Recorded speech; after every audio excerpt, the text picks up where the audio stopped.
মাধ্যমকে পরকালীন জগতে কল্যাণ হাসিল করতে পারবেন এবং পরকালীন জগতেও এর বিনিময়ে যা যা প্রতিদান আপনি পাবেন। কেননা আল্লাহ রাসূল সাল্লাল্লাহু আলাইহি ওয়াসাল্লাম এটাকে স্বীকার করেছেন, আমার এবং আপনার সন্তান মৃত্যুর পরে আপনার জন্য দোয়া করবে।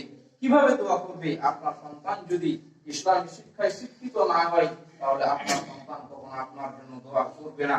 এজন্য পৃথিবীতে বেঁচে থাকা অবস্থাতে আপনার সন্তানকে দ্বীনি শিক্ষায় শিক্ষিত করে তুলতে হবে। দ্বীনি শিক্ষায় শিক্ষিত করার ব্যাপারে আল্লাহ রাসূল সাল্লাল্লাহু আলাইহি ওয়াসাল্লাম তিনি উৎসাহিত করেছেন। তিনি বলছেন যে তোমরা কুল্লি মুসলিম, প্রত্যেকটি মুসলমান নারীর উপর হচ্ছে দ্বীনি শিক্ষা করা ফরজ। আমি এবং আপনি পৃথিবীর জমিনে বেঁচে থাকা অবস্থাতে আপনার সন্তানকে, আমার সন্তানকে যদি দিন প্রতিষ্ঠার কাজে দ্বীনি জ্ঞানের প্রতি উৎসাহিত করতে না পারি, দ্বীন শিক্ষা দিতে না পারি, তাহলে আপনার সন্তান আপনার জন্য কাল হবে, আপনার সন্তান আপনার জন্য বিপদের কারণ হবে।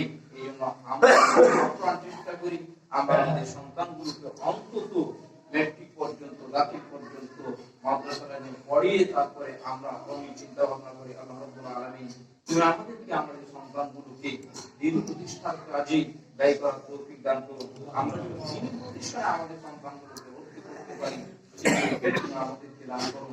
আল্লাহ রাব্বুল আলামিন পৃথিবীর এই জমিনে বেঁচে থাকা অবস্থাতে যত রকমের অপরাধ আছে সব রকমের অপরাধগুলোকে যেন আমরা দূরীভূত করতে পারি, আমরা আমাদের পরিবার থেকে দূরীভূত করতে পারি, সমাজ থেকে দূরীভূত করতে পারি, রাষ্ট্র থেকে দূরীভূত করতে পারি, সেই তৌফিক সেই মনোমানসিকতাকে আমাদের ভিতরে জাগ্রত করে দাও।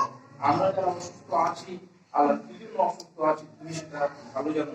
যদি আমাদের অসুস্থ থাকাটা মঙ্গলজনক হয়, কল্যাণজনক হয়, তাহলে তুমি সেবা করো। আর নচেত তুমি আমাদেরকে সুস্থ করে তোমার দিনকে প্রতিষ্ঠা করার জন্য, তোমার দিনকে সুষ্ঠুভাবে পালন করার জন্য তৌফিক তুমি আমাদেরকে দান করো। আমাদের পিতামাতা, আত্মীয়স্বজন, পাড়া প্রতিবেশী অনেকেই কবরবাসী হয়েছে, আল্লাহ জানি না তাদের কবরের কি অবস্থা।